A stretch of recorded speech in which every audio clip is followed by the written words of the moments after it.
Hi friends, நாங்கள் கோழி ஈரலில் omelette ஒன்று செய்ய போகிறோம். அதுக்கு நம்ம பாத்திரம் ஒன்று எடுத்து கழுவி வச்சுருக்கிறேன்.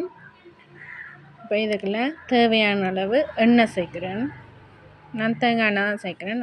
நீங்கள் உங்களை விரும்பின எண்ணெயை சேர்த்துக்கொள்ளலாம். இப்போ நான் சின்ன வெங்காயம் கொஞ்சம் எடுத்து நறுக்கி வச்சுருக்கிறேன். ஒரு பச்சை மிளகாய், ஒரு உள்ளிப்பல், கறிவேப்பிலை எடுத்து வச்சுருக்கேன். எல்லாம் கொஞ்சம் கொஞ்சமாக இதுக்குள்ளே சேர்ப்பேன்.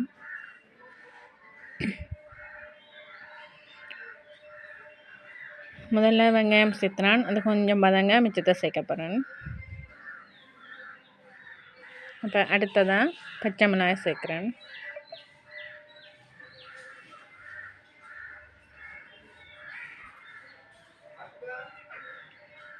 அடுத்ததாக உள்ளிப்பல்லும் கறிவேப்பிலை சின்ன துண்டை வட்டி வச்சுன்னா அதையும் சேர்க்குறேன்.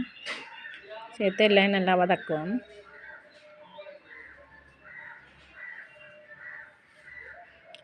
இதுக்கு தேவையான அளவு உப்புத்தூள் சேர்த்துருக்குறேன். அடுத்தது மிளகுத்தூள் சேர்க்குறேன். எல்லாம் சேர்த்து வதக்குவோம். இது ஒரு பக்கம் வதங்கி கொண்டிருக்கிற இடையில் முட்டை சேர்க்க போகிறேன். நான் ஊர் முட்டை 2 முட்டை எடுத்துருக்கிறேன். 2ஐயும் எடுத்து நல்லா பீட் பண்ணி போட்டு தான் இதுக்குள்ளே சேர்க்க போகிறேன்.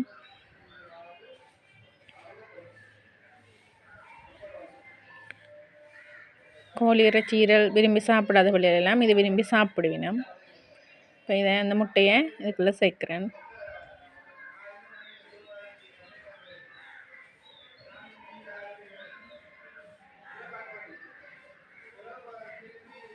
அடுத்தது நான் ஈரல் அவிச்சு வெட்டி வச்சுருந்தேன். நான் அதையும் இதுக்குள்ளே சேர்க்குறேன்.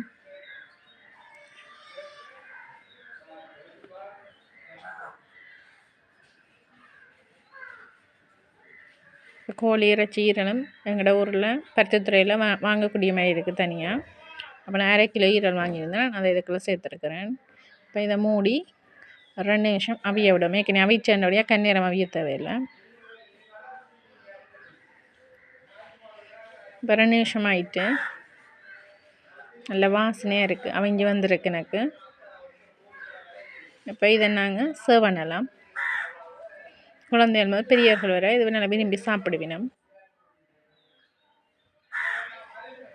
இப்போ நான் இதை வெட்டி உங்களுக்கு எடுத்து காட்டுறேன்.